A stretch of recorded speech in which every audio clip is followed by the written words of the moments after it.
Estuve muerto 6 minutos y vi algo que ningún político corrupto quiere que revele: la fila de pastores y senadores caminando hacia el abismo. Lo que Cristo me mostró me obligó a renunciarlo todo. Mi nombre es Alejandro Villalobos, y durante 52 años construí un imperio de mentiras sobre los escombros de la fe de mi pueblo. Hoy, con el corazón todavía marcado por las cicatrices de mi muerte, les cuento quién fui antes de que Dios me arrancara de las garras del infierno. No para glorificarme, sino para advertirles que la tumba no respeta títulos, cuentas bancarias ni inmunidad parlamentaria. Cuando cerré los ojos en aquel comicio de mayo del 2024, era el senador más poderoso de Puerto Rico. Cuando los abrí 6 minutos después, era un hombre quebrado que había visto el abismo reservado para los que jugamos a ser dioses. Nací en Río Piedras, en un hogar humilde donde mi madre, doña Carmen, me llevaba cada domingo a la iglesia pentecostal del barrio. Recuerdo el olor a café colao y las oraciones matutinas antes de salir a vender alcapurrias en la calle. Pero cuando entré a estudiar ciencias políticas en la Universidad de Puerto Rico, descubrí algo que cambió mi vida para siempre. El poder no venía de la fe, venía del control. Mis profesores me enseñaron a ver la religión como el opio del pueblo, y yo, hambriento de escapar de la pobreza, lo abracé con cinismo. A los 28 años ya era asesor político. A los 35, diputado. A los 45, senador con fuero privilegiado y conexiones que alcanzaban hasta Washington. Mi vida se desarrollaba entre 2 mundos que parecían opuestos, pero que yo había aprendido a fusionar perfectamente. En el condado, mi penthouse de 3 pisos tenía vista al Atlántico, pisos de mármol italiano y una colección de arte que valía más que el presupuesto anual de salud de 3 municipios. Mi esposa, María Elena Santana, hija de un magnate de bienes raíces, había dejado de ser mi compañera para convertirse en mi cómplice silenciosa. Ella sabía de dónde venía el dinero que pagaba los viajes a Miami, las joyas de Cartier y la membresía del Club Náutico. Mis 2 hijos, Alejandro Jr. y Sofía, estudiaban en universidades privadas de Estados Unidos, ajenos a que su matrícula había sido pagada con fondos desviados de la reconstrucción tras el huracán María. El huracán María había destruido a Puerto Rico en septiembre del 2017, pero para mí y mi círculo fue la oportunidad de oro. Mientras familias enteras dormían bajo techos de zinc improvisados, yo presidía la Comisión de Reconstrucción. Los contratos inflados, las facturas fantasmas, los materiales que nunca llegaban a las comunidades, todo pasaba por mis manos. Eran millones de dólares federales que desaparecían en cuentas offshore en Panamá y las Islas Caimán. Y lo peor de todo es que lo hacía sin un gramo de remordimiento. En las noches, cuando María Elena me preguntaba si no me pesaba la conciencia, yo le respondía con mi frase favorita, la misma que repetiría en entrevistas y hasta en el Senado: cuando muera, no habrá nadie esperándome, porque no hay nada después, así que mejor disfrutamos ahora. Mi ateísmo no era filosófico, era estratégico. Cada vez que visitaba pueblos del interior, lugares como Utuado, Jayuya o Comerío, veía a la gente aferrarse a Dios como último recurso. Los veía orar por un techo, por comida, por justicia, y yo pensaba que eran débiles, que la religión era el consuelo de los fracasados. En las vistas públicas, cuando alguna anciana se levantaba para citar un versículo bíblico y pedirme que temiera a Dios, yo sonreía con condescendencia y respondía: Señora, respeto su fe, pero aquí trabajamos con datos, no con supersticiones. La prensa me adoraba por mi valentía de enfrentar el fundamentalismo religioso. Los intelectuales progresistas de San Juan me aplaudían, y yo me sentía invencible. Pero había un secreto que pocos conocían, un secreto que hacía mi hipocresía aún más nauseabunda. Yo no solo robaba al pueblo, también tenía alianzas con pastores evangélicos tan corruptos como yo. El pastor Salomón Rivas, líder de la megaiglesia Catedral del Poder Divino, en Carolina, era mi socio en las sombras. Salomón predicaba prosperidad, vendía aceites ungidos a $50 la botella y prometía milagros financieros a cambio de diezmos y ofrendas. Su congregación, de más de 15,000 fieles, entregaba millones cada mes. Y yo, el ateo público, lavaba ese dinero a través de fundaciones falsas. A cambio, Salomón movilizaba votos evangélicos para mí en cada elección. Nos reuníamos en su mansión de Dorado, donde brindábamos con champán francés mientras él me contaba cómo manipulaba las ovejitas con promesas del cielo. Teníamos un círculo de impunidad perfectamente aceitado. El juez Carlos Mendoza, de la Corte Superior, recibía sobornos mensuales para archivar cualquier caso que nos tocara. La fiscal Maritza Colón había sido promovida con mi influencia y sabía que su carrera dependía de su silencio. Los periodistas de investigación que intentaban exponernos recibían amenazas veladas o simplemente eran comprados. Puerto Rico se había convertido en nuestro feudo personal, y yo era el señor feudal que gobernaba desde las sombras del Capitolio. Recuerdo con claridad aquel sábado de abril del 2024, 2 semanas antes de mi muerte.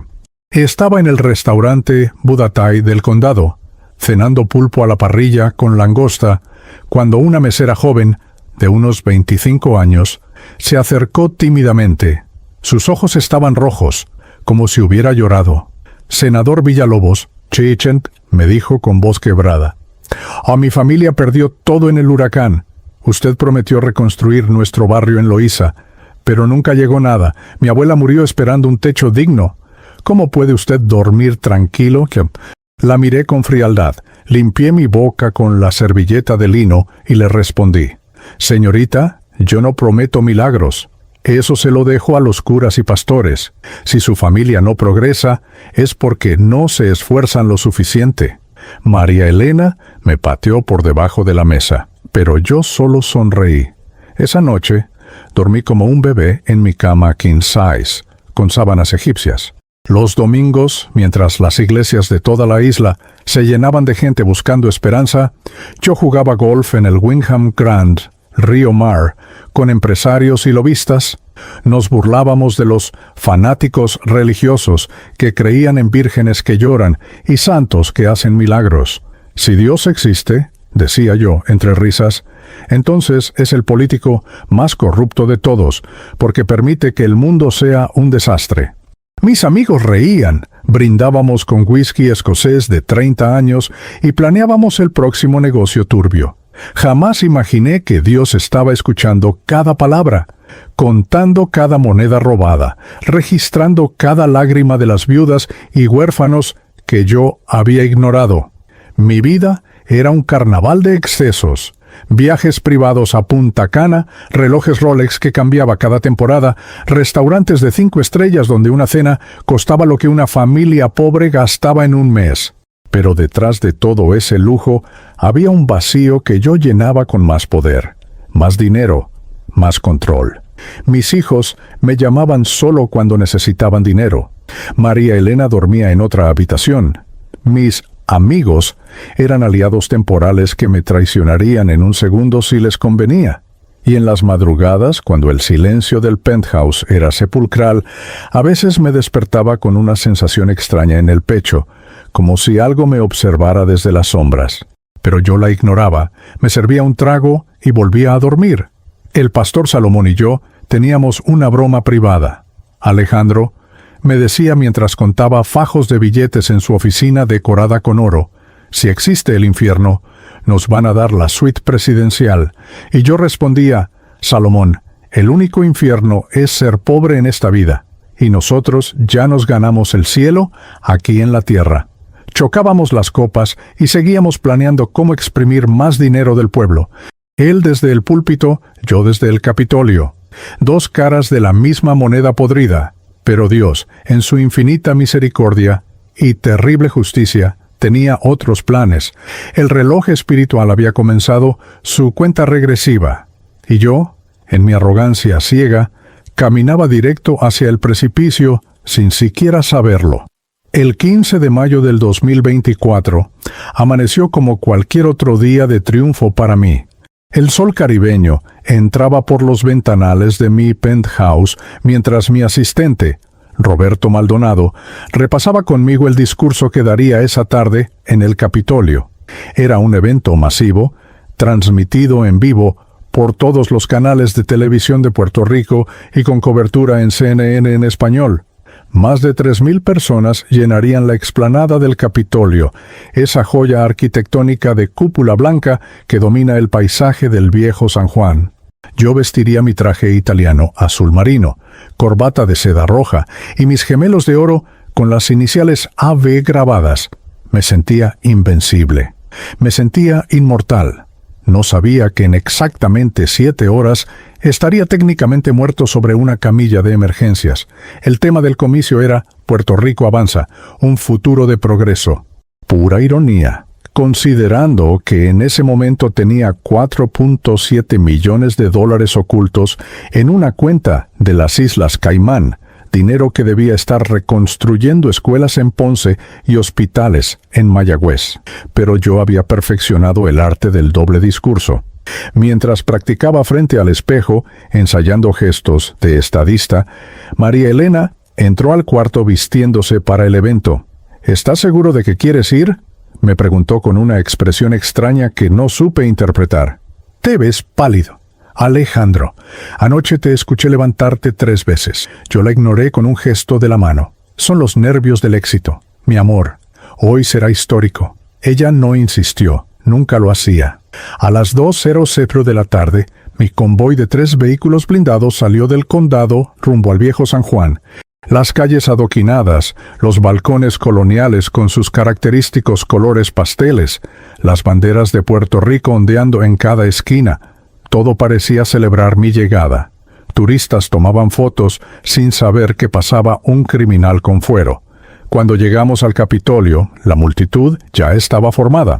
Había pancartas con mi nombre, vendedores ambulantes ofreciendo piraguas de tamarindo y coco, y un calor sofocante típico del Caribe en mayo. La temperatura rondaba los 33 grados centígrados, pero con la humedad se sentían como 40. Yo sudaba bajo el traje, pero lo atribuí al clima. El escenario estaba montado frente a las escalinatas del Capitolio, con una tarima elevada, micrófonos profesionales y pantallas gigantes para que todos pudieran verme. Políticos aliados, empresarios sobornados y hasta el pastor Salomón Rivas estaban en la primera fila, sonriéndome con esa complicidad que compartíamos. Las cámaras de Telemundo, Univisión y Guapa TV enfocaban cada ángulo. Yo estreché manos, abracé bebés para las fotos y besé mejillas de ancianas que no sabían que yo era responsable de su miseria. A las 3:30 p.m. subí al podio. El aplauso fue ensordecedor. Miles de voces gritando mi nombre. «Villalobos, Villalobos, Villalobos». Por un momento me sentí como un dios romano recibiendo adoración. Comencé mi discurso con la energía ensayada de un showman político. Pueblo de Puerto Rico, hoy escribimos una nueva página en nuestra historia. Mi voz retumbaba en los altavoces, amplificada por la tecnología de sonido de última generación. He trabajado incansablemente para traer inversión, empleos y desarrollo a nuestra isla bendita. Mentira tras mentira salía de mi boca con la fluidez de años de práctica. Los fondos de reconstrucción están llegando a cada municipio. Otra mentira descarada. Porque yo creo en un Puerto Rico donde nuestros hijos no tengan que emigrar para prosperar. Hipocresía pura, considerando que mis propios hijos estaban en Estados Unidos gastando dinero robado. Llevaba unos 15 minutos de discurso cuando sentí la primera punzada. Fue un dolor agudo en el centro del pecho, como si alguien me clavara un puñal caliente. Me detuve medio segundo, pero lo disfracé carraspeando y tomando agua. «Oh, perdonen, este sol caribeño nos pone a prueba», dije con una sonrisa forzada. La multitud rió. Continué, «porque nosotros no nos rendimos. Nosotros no nos dejamos vencer por...». Otra punzada, esta vez más fuerte. El dolor se irradiaba hacia mi brazo izquierdo como electricidad. Comencé a sudar frío. Gotas enormes corrían por mi frente, empapando el cuello de mi camisa. Roberto me miraba preocupado desde el costado del escenario, pero yo le hice una seña de que estaba bien. Como les decía, intenté continuar, pero mi voz sonaba distante, como si viniera de otro cuerpo. La visión se me nubló levemente. Las caras de la multitud comenzaron a difuminarse. Como les decía, nosotros. Las palabras se me trababan. El dolor en el pecho se intensificó hasta volverse insoportable. Era como si un elefante se sentara sobre mi esternón. Mi mano izquierda se entumeció completamente. El micrófono se me resbaló de los dedos y cayó al suelo con un estruendo que retumbó en toda la explanada. La multitud guardó silencio. 3,000 personas conteniendo el aliento. Intenté agarrarme del podio, pero mis piernas se doblaron como si fueran de gelatina. Escuché gritos lejanos. «¡Se está cayendo! ¡El senador se está cayendo!». Roberto corrió hacia mí, pero yo ya estaba desplomándome. Caí de rodillas primero, sintiendo cómo el mármol frío golpeaba mis rótulas. Luego, todo mi cuerpo se fue de lado. Lo último que vi, antes de que todo se volviera negro, fue el cielo azul de Puerto Rico, ese mismo cielo que había ignorado durante décadas, y las caras horrorizadas de miles de personas grabándome con sus celulares. Pensé, con una claridad aterradora, me estoy muriendo. El caos estalló en el Capitolio. Después me contarían que María Elena gritó como si le arrancaran el alma. Los guardaespaldas me rodearon inmediatamente, mientras Roberto pedía a gritos que llamaran una ambulancia. El pastor Salomón, irónicamente, cayó de rodillas y comenzó a orar en lenguas, rogando por mi vida al mismo Dios que yo había blasfemado. Las cámaras de televisión captaban cada segundo del colapso del senador intocable de San Juan, en vivo y en directo, para toda Latinoamérica. La ambulancia del Centro Médico de Río Piedras llegó en exactamente 4 minutos.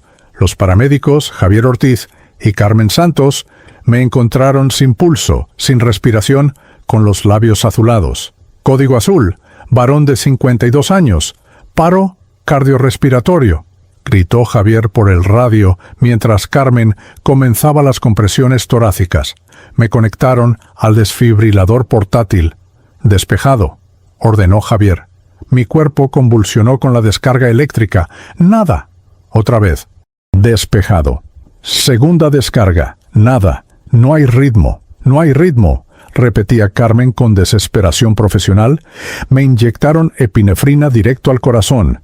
Siguieron las compresiones durante todo el trayecto al hospital, que normalmente tomaba 8 minutos, pero que esa tarde, con sirenas aullando y semáforos forzados, se hizo en 5.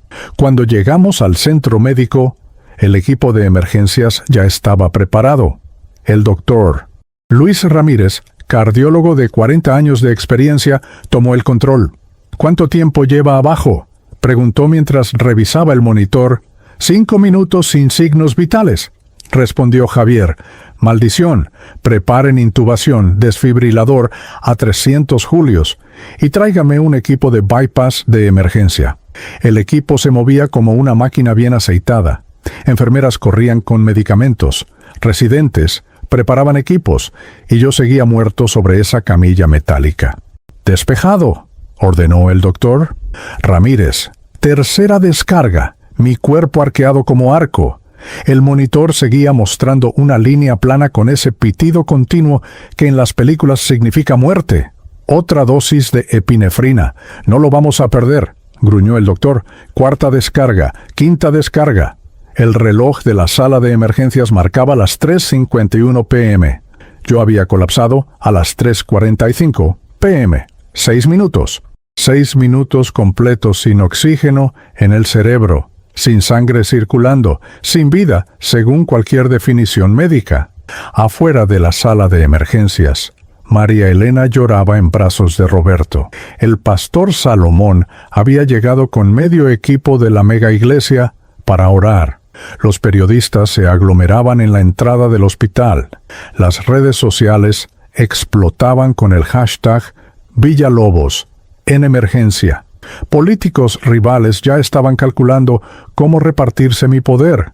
Y yo, el hombre que pensaba que no había nada después de la muerte, estaba a punto de descubrir la verdad más aterradora del universo. En el minuto 6, el doctor Ramírez sudaba profusamente. Una más, solo una más y llamamos la hora de muerte. Su voz traicionaba su frustración profesional. Carga 360 despejado, Q. Sexta descarga, la más potente. Mi cuerpo convulsionó violentamente, y entonces, en el monitor, apareció un pequeño pico, luego otro, y otro. Tenemos ritmo sinusal», gritó una enfermera. El doctor Ramírez no lo podía creer. «Imposible, 6 minutos. Esto es médicamente imposible». Pero yo estaba volviendo, aunque lo que nadie en esa sala sabía era que durante esos 6 minutos de muerte clínica, yo no había estado inconsciente en la oscuridad de la nada. Yo había estado en otro lugar, un lugar donde los títulos no existen, donde el dinero no vale nada, y donde cada pecado tiene un peso real y medible. Yo había estado en el lugar que todos los corruptos temen nombrar, pero que inevitablemente les espera. Y lo que vi allí cambiaría no solo mi vida, sino mi eternidad. No hubo túnel de luz, no hubo paz, no hubo música celestial ni familiares fallecidos recibiéndome con brazos abiertos. Lo primero que experimenté fue una separación brutal, como si me arrancaran el alma del cuerpo con pinzas al rojo vivo. Un segundo estaba sintiendo las descargas eléctricas del desfibrilador sacudiendo mi pecho, y al siguiente estaba flotando cerca del techo de la sala de emergencias, mirando hacia abajo con una claridad que jamás había experimentado en vida. Vi mi propio cuerpo sobre la camilla, hinchado, azulado, con tubos saliendo de mi boca y agujas clavadas en mis brazos. Vi al doctor Ramírez gritando órdenes mientras las enfermeras corrían de un lado a otro. Vi el monitor cardíaco mostrando esa línea plana y escuché ese pitido continuo que significaba muerte. Pero lo más perturbador era que yo podía verme a mí mismo desde afuera, y lo que vi me llenó de asco. Mi rostro no reflejaba paz, sino una mueca de terror congelada. Mis ojos, aunque cerrados, parecían hundidos en órbitas oscuras. Yo no parecía un hombre descansando, parecía un hombre huyendo de algo. Intenté gritar, intenté decirles que yo estaba ahí arriba, que podía verlos, que no estaba realmente muerto, pero no tenía voz, no tenía cuerpo físico, era solo conciencia pura, flotando, observando, y entonces sentí el tirón. Fue como si una corriente invisible me jalara hacia atrás, alejándome de la sala de emergencias, atravesando las paredes del hospital como si fueran humo. Quise resistirme, quise agarrarme de algo, pero no había nada sólido en ese estado. Solo el terror creciente de estar siendo arrastrado hacia algún lugar que mi alma reconocía con pavor primitivo. La luz del día desapareció instantáneamente. No fue un oscurecimiento gradual como cuando cae la noche. Fue un apagón absoluto, como si alguien hubiera apretado un interruptor cósmico. Me encontré suspendido en una oscuridad tan densa que parecía tener textura, como petróleo espeso envolviéndome. No había arriba ni abajo, no había referencias espaciales, solo negrura infinita y un silencio que dolía en los oídos, pero ese silencio no duró mucho. Comenzaron los sonidos, primero lejanos, como ecos distorsionados, gemidos, lamentos, gritos ahogados, luego más cerca, más claros, más desesperados. Eran voces humanas, miles de ellas, quizás millones, todas gritando en agonía simultánea, y lo peor es que, entre esos gritos, comencé a reconocer palabras: ayuda, perdón, Dios mío, déjenme salir. De repente, el suelo apareció bajo mis pies. No lo vi aparecer, simplemente de pronto estaba ahí, sólido pero extraño. Parecía roca volcánica, áspera, caliente al tacto, con grietas que emanaban un resplandor rojizo enfermizo. Caminé algunos pasos y me di cuenta de que estaba en el borde de algo. Me acerqué con cuidado y entonces lo vi: el abismo. Era un precipicio que se extendía hasta donde alcanzaba la vista, un cañón infinito que descendía hacia profundidades imposibles. Las paredes del abismo no eran de piedra, sino que parecían hechas de sombras vivas, moviéndose, retorciéndose, como si la oscuridad misma tuviera vida. Y desde las profundidades subía un calor sofocante, no como el calor del Caribe que yo conocía, sino un calor que quemaba desde adentro, que secaba el alma. Me asomé al borde, y lo que vi me hizo retroceder horrorizado. Había figuras cayendo en el abismo. Cientos, miles de siluetas humanas precipitándose hacia la oscuridad, gritando, agitando los brazos inútilmente, desapareciendo en las profundidades. Y lo más escalofriante era que después de caer, sus gritos no se detenían. Continuaban resonando desde abajo, eternamente, mezclándose con los de otros que habían caído antes. Era el sonido de la desesperación sin fin, del arrepentimiento que llega demasiado tarde. Fue entonces cuando las vi, las entidades, salieron de las sombras como si hubieran estado esperándome. No eran humanas, pero tampoco eran animales. Eran formas oscuras, antropomórficas pero distorsionadas, con extremidades demasiado largas, cabezas inclinadas en ángulos antinaturales. Sus ojos brillaban con un rojo intenso, como brasas ardientes en la oscuridad, y cuando me miraron, supe con certeza absoluta que me conocían íntimamente. Conocían cada uno de mis pecados, cada mentira, cada robo, cada vida que había destruido. La más cercana se deslizó hacia mí sin caminar, simplemente flotando sobre la roca volcánica. Su voz era múltiple, como si varias gargantas hablaran al mismo tiempo, creando una cacofonía ensordecedora. Alejandro Villalobos, senador, ladrón, blasfemo, te hemos estado esperando. Intenté correr, pero mis pies no respondían. Era como si estuviera clavado al suelo. La entidad se acercó más, y pude oler su presencia. Era el olor a carne quemada, a azufre, a podredumbre. ¿Recuerdas lo que nos prometiste?, continuó con esa voz horrible. Cada vez que robabas, nos alimentabas. Cada vez que burlabas a Dios, nos fortalecías.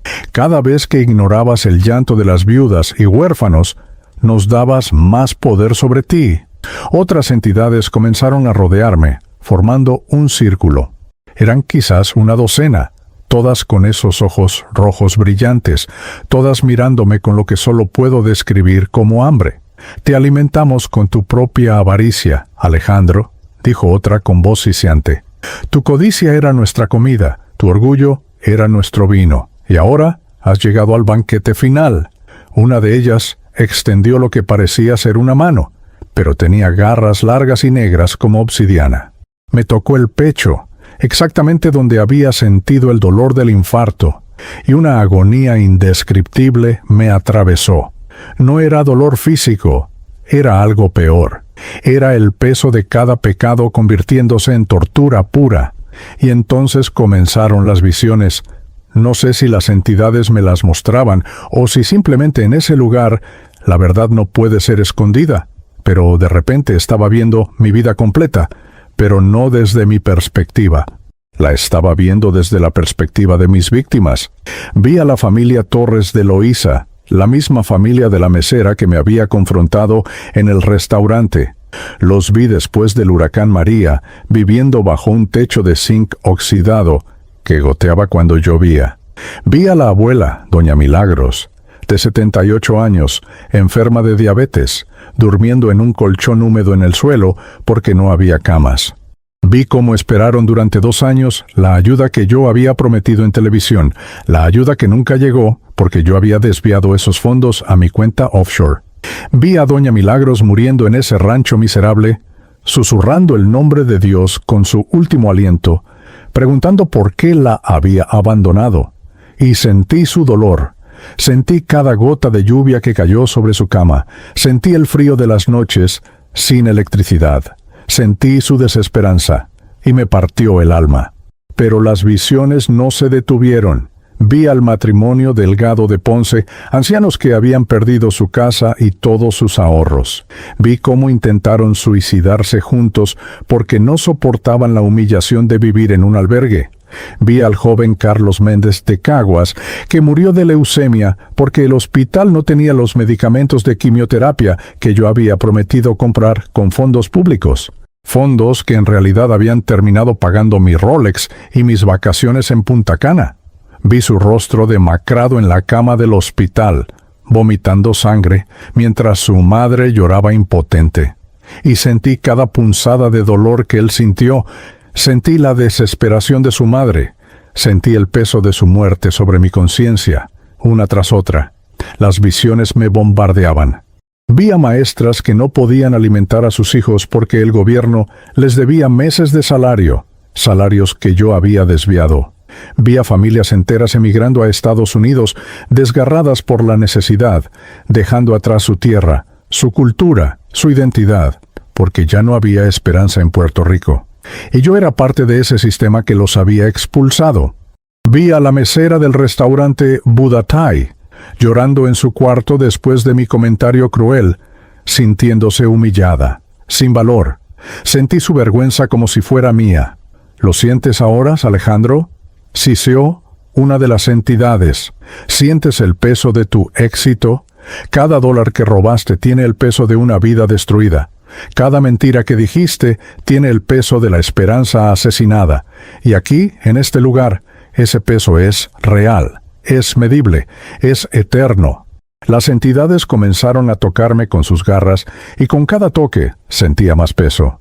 Era como si me estuvieran colgando piedras enormes de los hombros, del cuello, de la cintura. El peso se volvía insoportable, aplastante. Me doblaba bajo él, cayendo de rodillas en esa roca volcánica ardiente. Tus títulos no valen nada aquí, continuó otra entidad con tono burlón.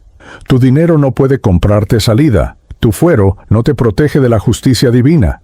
Aquí eres solo un alma podrida, y nosotros somos tus carceleros eternos. Sentí cómo me agarraban de los brazos, y aunque intenté resistirme, no tenía fuerza. Me arrastraban hacia el borde del abismo.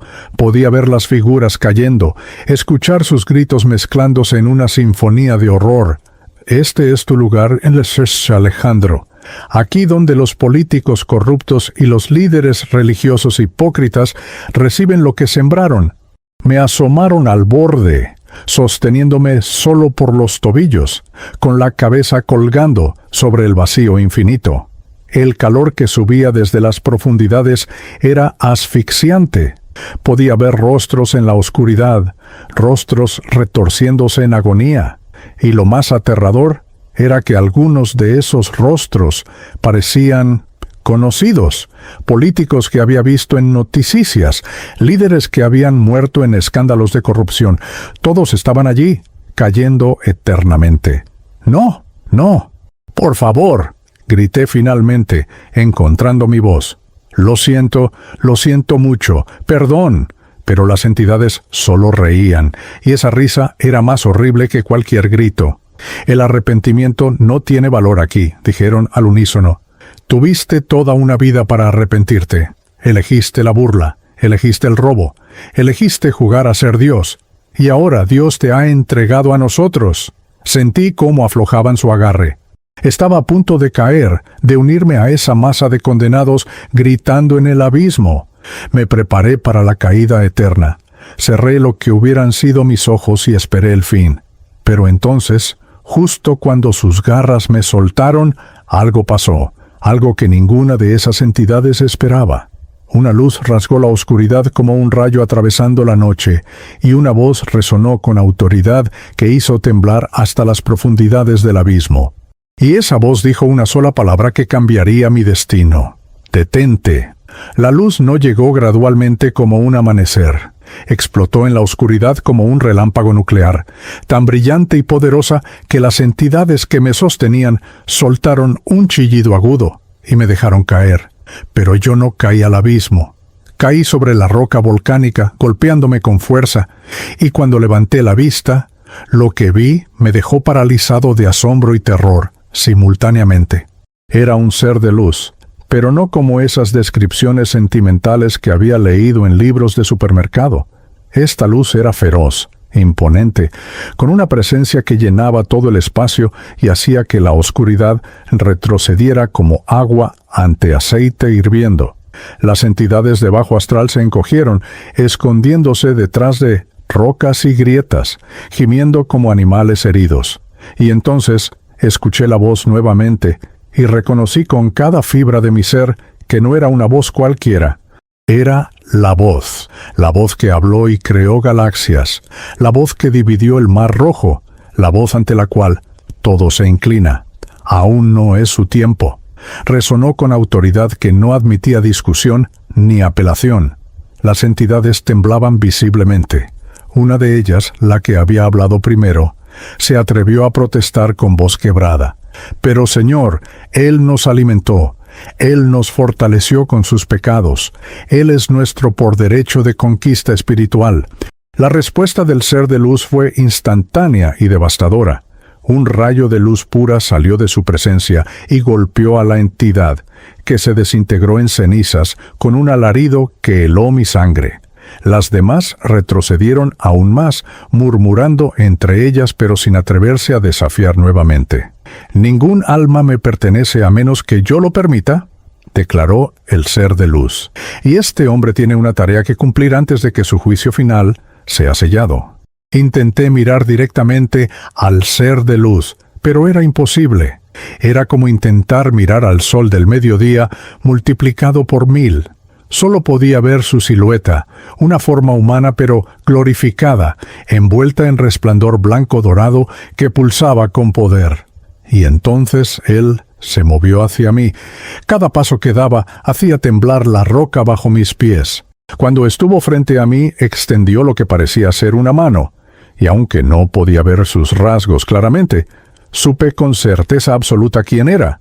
Era Jesucristo, el mismo al que yo había negado durante décadas, el mismo del que me había burlado en cenas elegantes, el mismo que había permitido que muriera por 6 minutos para mostrarme esta verdad aterradora. «Oamt, Alejandro Villalobos», dijo, y su voz ahora tenía un tono más suave, pero no menos poderoso, como trueno distante. «Tú has vivido como si yo no existiera. Has robado en mi nombre. Has profanado mi iglesia. Has oprimido a los que yo amo, y ahora has visto hacia dónde te dirigías». No pude responder. Las palabras se ahogaban en mi garganta. Solo podía sollozar, con lágrimas que no sabía que podía derramar en ese estado espiritual. «Pero Stan», continuó Cristo, y esa palabra resonó con esperanza imposible, «mi misericordia es más grande que tu maldad. Y hay algo que debes ver, antes de que decidas tu destino final». Con un gesto de su mano, el paisaje cambió completamente. El abismo desapareció, la oscuridad se disipó, y de repente nos encontrábamos en un lugar diferente. Era como estar en un valle infinito de niebla gris, sin horizonte visible. Y frente a nosotros había una fila de personas que se extendía hasta perderse en la niebla, pero no eran personas comunes. Mientras mis ojos se ajustaban, comencé a reconocer rostros.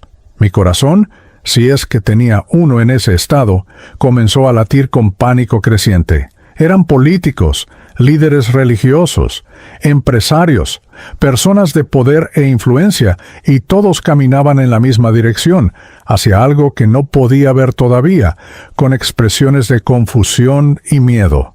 Estos son los que dijeron servirme, pero se sirvieron a sí mismos, explicó Cristo con tristeza profunda en su voz. Y los que convirtieron mi casa en cueva de ladrones, los que tomaron las ofrendas de las viudas para comprarse mansiones, los que prometieron salvación pero solo entregaron manipulación, los que usaron mi nombre para acumular poder terrenal y olvidaron mi reino. Caminamos junto a la fila, y Cristo me señalaba a individuos específicos. Ese es el senador Rodrigo Sánchez de Colombia. Desvió fondos de ayuda para damnificados del terremoto y los usó para campañas políticas. Esa es la gobernadora Patricia Morales de México. Vendió concesiones mineras que envenenaron ríos enteros, destruyendo comunidades indígenas, todo por sobornos millonarios. Pero lo que realmente me destrozó fue cuando llegamos a una sección particular de la fila. Allí vi rostros que conocía personalmente. Vi al juez Carlos Mendoza, el mismo que había archivado todos mis casos, caminando con los hombros caídos y expresión perdida. Vi a la fiscal Maritza Colón, que había sido mi cómplice, llorando silenciosamente. Y entonces, a unos 20 metros adelante en la fila, lo vi a él, al pastor Salomón Rivas, mi socio en la corrupción, el hombre que predicaba prosperidad mientras robaba a los pobres. Estaba ahí, vestido todavía con uno de sus trajes italianos caros, pero con una expresión de pánico absoluto en el rostro. «¿Salomón?», susurré, aunque él no podía escucharme. Cristo asintió gravemente. «Sí, él murió 3 días después de tu infarto.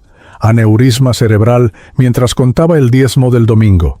Cayó muerto sobre fajos de billetes que había manipulado de viudas pensionadas. Las palabras me golpearon como martillos. Salomón estaba muerto. Mi cómplice, mi amigo, mi socio en el pecado, había muerto y estaba aquí.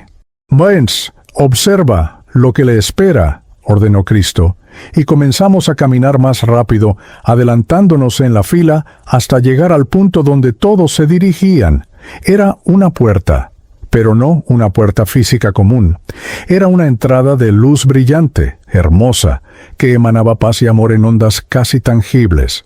Y frente a esa puerta estaba Cristo mismo, pero en otra manifestación, como si estuviera en 2 lugares al mismo tiempo.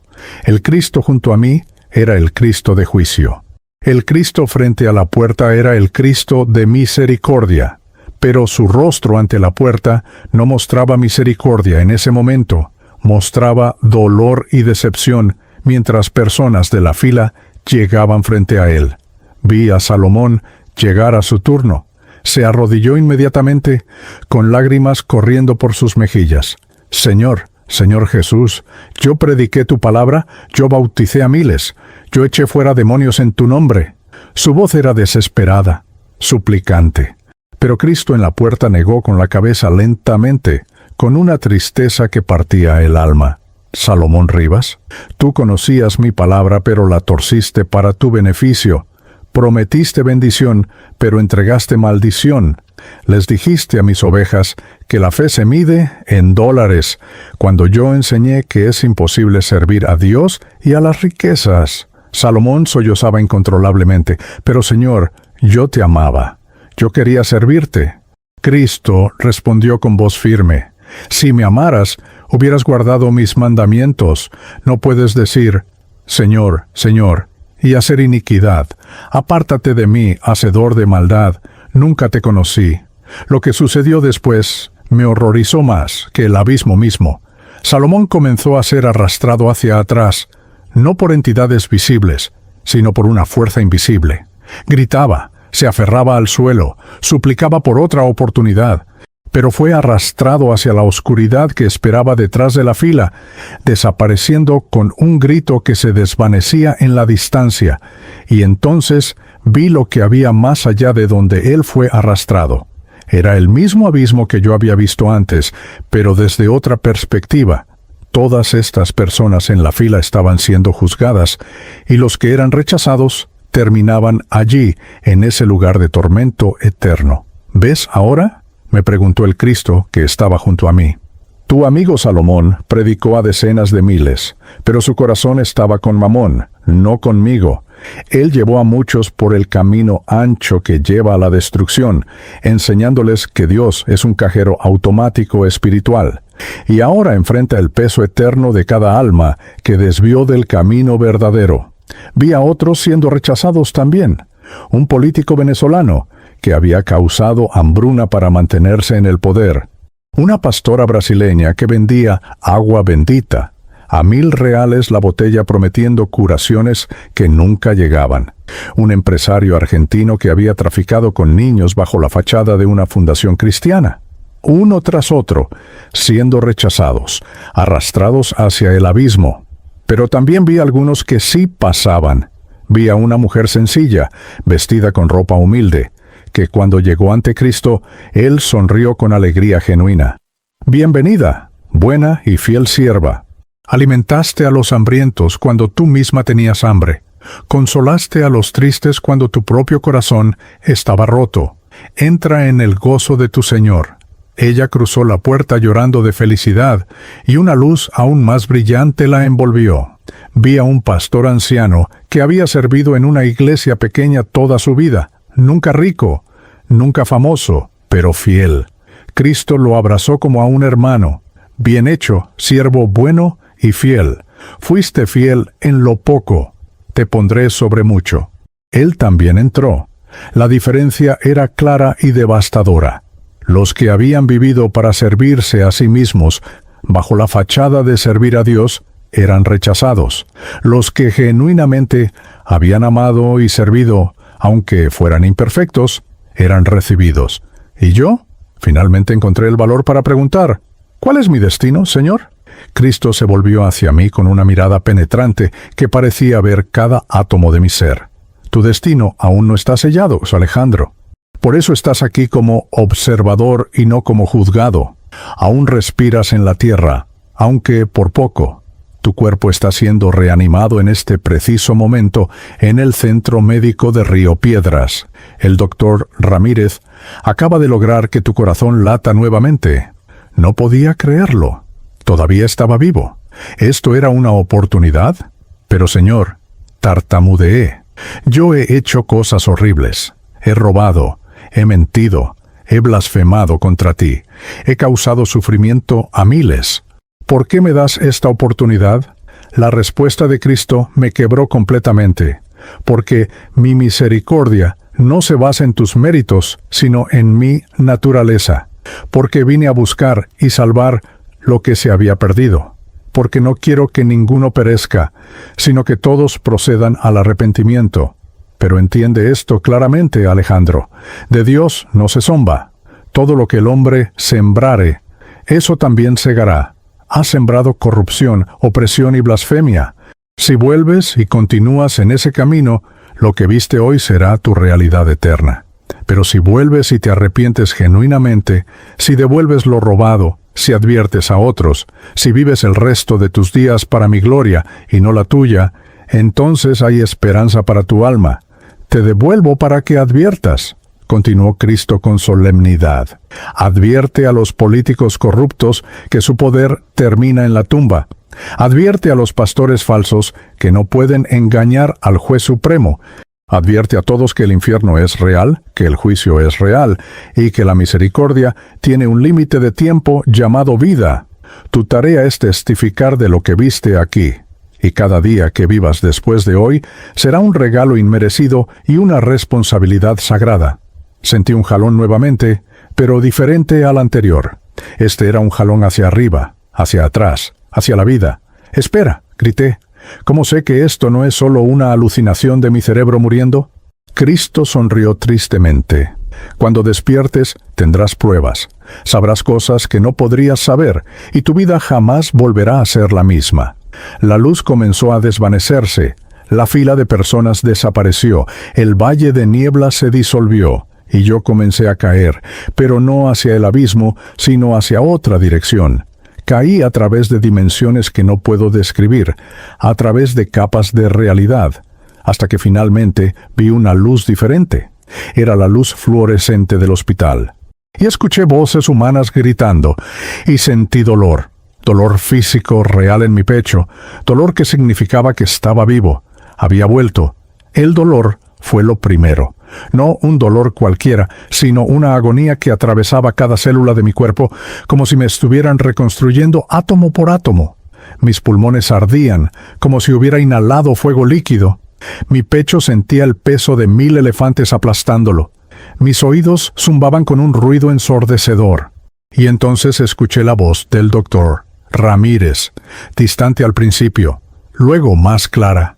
«Tenemos ritmo sinusal, está volviendo, prepárense Dante, está convulsionando».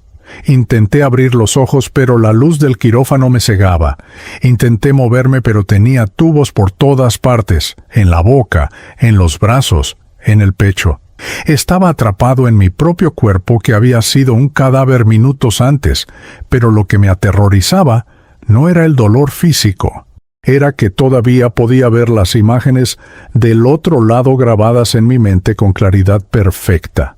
El abismo, las entidades, la fila de condenados, Salomón siendo arrastrado hacia la oscuridad, Cristo mostrándome mi destino.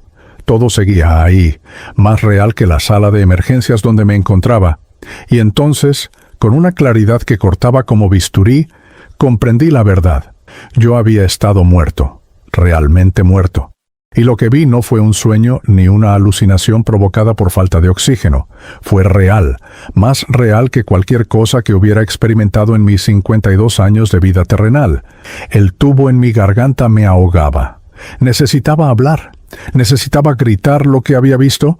Comencé a agitarme violentamente, luchando contra las manos de las enfermeras que intentaban sujetarme. «Se está despertando demasiado rápido», gritó alguien. «Aumenten el sedante». Pero yo luchaba con fuerza desesperada. Arranqué el tubo de mi garganta con mi propia mano, provocando arcadas y tos violenta que hacían que el dolor en mi pecho se multiplicara. Sangre y saliva salían de mi boca mientras tosía, pero no me importaba. Necesitaba hablar. Las primeras palabras que salieron de mis labios destrozados fueron como un grito primordial. Vi el infierno, vi a los pastores y políticos. Cristo me mostró el abismo. El doctor Ramírez retrocedió, con ojos desorbitados. Las enfermeras se miraban entre ellas con expresión de preocupación. «Señor Villalobos, cálmese por favor. Ha sufrido un paro cardíaco severo. Su cerebro puede estar confundido por la falta de oxígeno». Pero yo negaba con la cabeza violentamente, sintiendo lágrimas corriendo por mis mejillas. No fue falta de oxígeno. Estuve allá. Vi el lugar donde van los corruptos. Vi al pastor Salomón siendo rechazado por Cristo. El doctor frunció el ceño. «¿Pastor Salomón Rivas?» «El líder de la mega iglesia de Carolina, señor Villalobos. Él está bien. De hecho, está afuera orando por usted con su equipo». Las palabras me golpearon como un balde de agua helada. ¿Salomón estaba vivo? Pero yo lo había visto muerto, siendo juzgado, siendo arrastrado al abismo. ¿Cómo era posible? Y entonces recordé las palabras de Cristo. «Cuando despiertes, tendrás pruebas. Sabrás cosas que no podrías saber». Agarré la bata del doctor Ramírez con fuerza desesperada. «Doctor, escúcheme bien. El pastor Salomón Rivas va a morir en 3 días. Aneurisma cerebral. Va a caer muerto mientras cuenta el diezmo del domingo. Y cuando muera, va directo al infierno, a menos que se arrepienta ahora». El doctor intentó soltarse de mi agarre, claramente pensando que yo había sufrido daño cerebral. «Señor Villalobos, necesita descansar. Ha pasado por un trauma severo». Pero yo no podía descansar. La urgencia quemaba en mi pecho más que el dolor del infarto. «Traigan un notario. Traigan cámaras. Necesito renunciar a mi cargo ahora. Necesito confesar todo». Las enfermeras intentaron ponerme una inyección de sedante, pero yo me resistí. «No me duerman. No entienden. Cada segundo que paso callado es un segundo más de ofensa a Dios». Roberto, mi asistente, había entrado corriendo a la sala al escuchar la conmoción. Su rostro mostraba alivio al verme vivo, pero también confusión por mis palabras. «Jefe, gracias a Dios estás vivo, pero por favor, cálmate.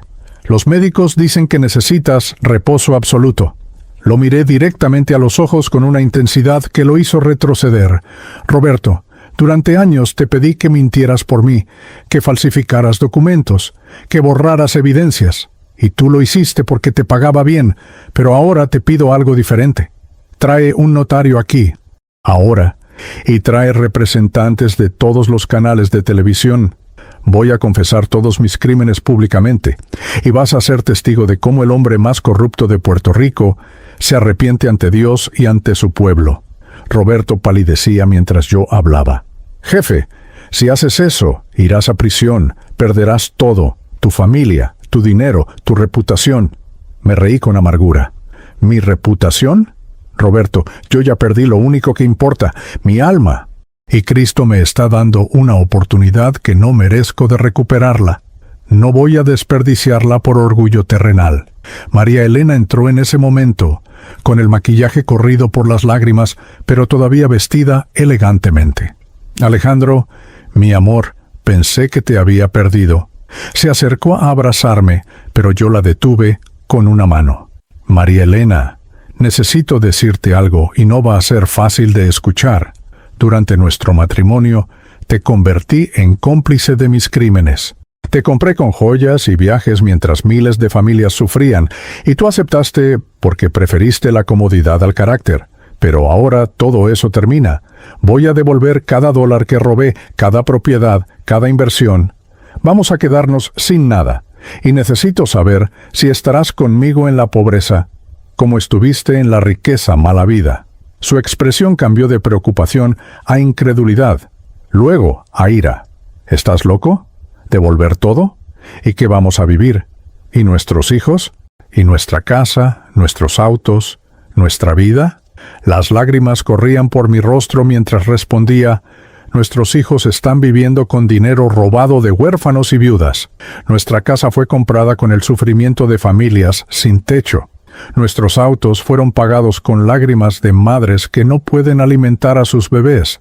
Y yo prefiero vivir en un rancho de zinc con la conciencia limpia que en un palacio con el alma condenada.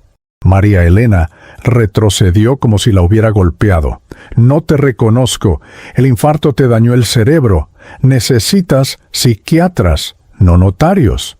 Y salió de la habitación con los tacones repiqueteando furiosamente contra el piso.